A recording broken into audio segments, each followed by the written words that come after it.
दोस्तों, अगर आप भी संजू सैमसन और शिखर धवन को शानदार खिलाड़ी मानते हैं तो हमारी इस वीडियो को लाइक जरूर कीजिएगा। दोस्तों, पहले वनडे मैच में जीत की दहलीज पर थी भारतीय टीम, तभी बारिश ने खेल कर दिया बर्बाद। मूसलाधार बारिश के चलते मुकाबला रद्द होने की कगार पर आ गया था, लेकिन कप्तान शिखर धवन और केन विलियमसन हार मानने को तैयार नहीं थे। दोनों की जिद पर मैच रेफरी ने सुपर ओवर में मैच कराने का फैसला किया। वनडे में ऐसा बहुत कम देखा जाता है, लेकिन खेले गए इस सुपर ओवर में संजू ने आखिरी बॉल पर कैसे किया चमत्कार। महेंद्र सिंह धोनी की याद दिलाते हुए उन्होंने कैसे चयनकर्ताओं और भारतीय टीम मैनेजमेंट को गलत साबित कर दिया। आपको हम पूरा वीडियो दिखाएंगे, साथ ही साथ पूरी हाईलाइट भी दिखाएंगे, लेकिन उससे पहले आप सभी को क्या लगता है कि संजू और ऋषभ पंत में कौन होना चाहिए भारतीय टीम का विकेट कीपर बल्लेबाज? कमेंट सेक्शन में जरूर बताइए।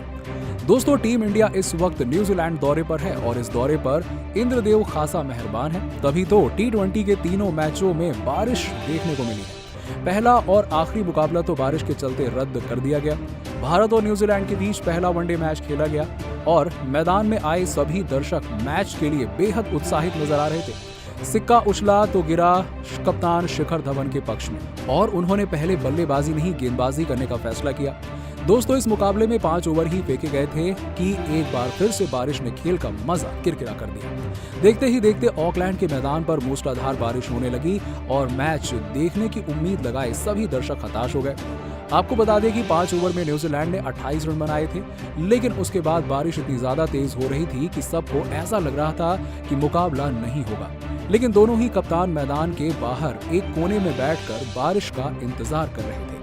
दोनों जिद में थे कि जैसे ही बारिश रुकेगी मुकाबला कराया जाएगा, क्योंकि वैसे भी बारिश के चलते कई मुकाबले खराब हो चुके हैं और स्टेडियम में आए सभी प्रशंसक बेहद निराश नजर आ रहे थे। दोस्तों, अंततः बारिश रुकी, लेकिन तब तक काफी देर हो चुकी थी। मैदानी एम्पायर और मैच रेफरी मैदान का मुआयना करने आए, लेकिन उस वक्त आउटफील्ड इतना ज्यादा गीला था कि एम्पायरों ने यह फैसला लिया कि अब मुकाबला रद्द किया जाए। लेकिन केन विलियमसन और शिखर धवन इसे मानने को तैयार नहीं थे। दोनों ही कप्तानों का मानना था कि मुकाबला होगा, भले ही सुपर ओवर का ही क्यों न खेला जाए। हजारों दर्शक मैच का रिजल्ट देखने के लिए बेताब थे। ऐसे में उन सभी की भावनाओं को ध्यान में रखते हुए और दोनों कप्तानों की रजामंदी से एक ओवर का मैच खेलने का फैसला किया गया। दर्शकों में एक नई जान आ गई थी, क्योंकि 50 ओवर की जगह सभी को एक ओवर का सबसे खतरनाक मैच देखने को मिला। आपको बता दें कि टॉस की बदौलत ही न्यूजीलैंड की टीम को पहले बल्लेबाजी करने का मौका मिला, जिनकी तरफ से ग्लेन फिलिप्स के साथ जिमी नीशम की जोड़ी रनों की बरसात करने के इरादे से उठी और उनके सामने थे T20 विश्व कप से लेकर न्यूजीलैंड में तबाही मचाने वाले अर्शदीप सिंह।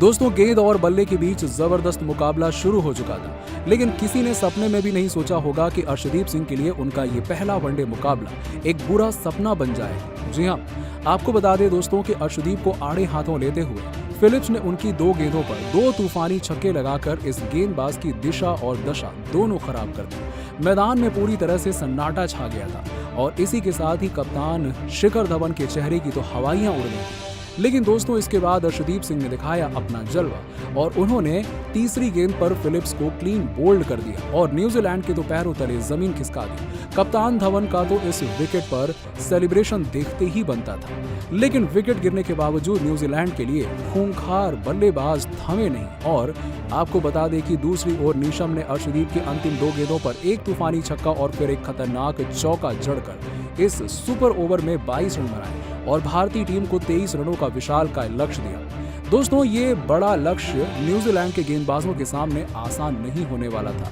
कुछ ऐसा ही भरोसा न्यूजीलैंड को खुद पर भी था। न्यूजीलैंड के लिए सुपर ओवर में गेंदबाजी की कमान संभालने सबसे भरोसेमंद गेंदबाज टिम साउदी आए और जिनके सामने बल्लेबाज तो क्या, आपको बता दें कि हर कोई कांपने लगता है और उनके सामने उतरे फैंस के चहेते संजू सैमसन के साथ सूर्य कुमार यादव। लेकिन सूर्या भी कोई कच्चे खिलाड़ी नहीं है, ये उन्होंने पहली 2 गेंदों पर साबित कर दिया, जब उन्होंने साउदी के साथ पूरे न्यूजीलैंड को अपना खतरनाक 360 अंदाज दिखाते हुए उनकी फुल लेंथ गेंद पर कवर के ऊपर से दर्शनीय छक्का मारा और फिर शॉर्ट बॉल पर पॉइंट के ऊपर से खौफनाक छक्का लगाकर दर्शकों में नई जान फूंक दी। अब अचानक से पूरा मैच पलट गया और अब 4 गेंदों पर 11 रनों की दरकार थी, लेकिन ओवर की चौथी गेंद पर सूर्या केवल 1 रन बना पाते हैं। दोस्तों अब स्ट्राइक पर आ गए थे संजू सैमसन, जो इस मौके का बेसब्री से इंतजार कर रहे थे। वो कप्तान रोहित के प्रदर्शन को दोहराकर सऊदी के खिलाफ 2 घातक छक्के लगाना चाहते थे, पर दोस्तों सऊदी ने बहुत जल्द दर्शकों को एक करारा झटका दे दिया जब उनकी खतरनाक बाउंसर सीधा संजू के हेलमेट पर जाकर लगी। भारतीय टीम के साथ साथ पूरे स्टेडियम के तो होश उड़ गए थे, क्योंकि संजू की हालत खराब लग रही थी, लेकिन इस बल्लेबाज का खुद पर भरोसा सलाम करने लायक है। उन्होंने बहुत जल्द दोबारा से हेलमेट पहनकर बल्लेबाजी करनी शुरू कर दी, पर दर्शक दांतों तले उंगलियां दबाए बैठे थे कि आगे क्या होने वाला है, क्योंकि आखिरी 2 गेंदों पर दरकार थी 10 रनों की, लेकिन संजू तो सिर पर कफन बांध कर आए थे। उन्होंने सऊदी को आड़े हाथों लेकर उनकी लेंथ बॉल को इतना खतरनाक शॉट लगाया कि वो सीधा स्टेडियम के बाहर चली गई। इसके बाद अब अंतिम गेंद पर चाहिए थे 4 रन, लेकिन संजू के जुनून के आगे सऊदी टिक नहीं पाए और उनकी लहराती हुई यॉर्कर गेंदों को संजू ने धोनी के अंदाज में छक्का लगाकर उन सभी के मुंह पर करारा तमाचा मार दिया, जिन्होंने उन्हें अब तक टीम में शामिल नहीं किया था। और न्यूजीलैंड को तो भरोसा नहीं हो रहा था कि इंडिया ये मैच जीत गई है, लेकिन दोस्तों इसी की बदौलत भारत ने 1-0 से बढ़त बना ली। खैर, आपको क्या लगता है कि भारतीय टीम वनडे सीरीज पर कब्जा कर पाएगी या फिर नहीं? कमेंट सेक्शन में जवाब जरूर दीजिएगा।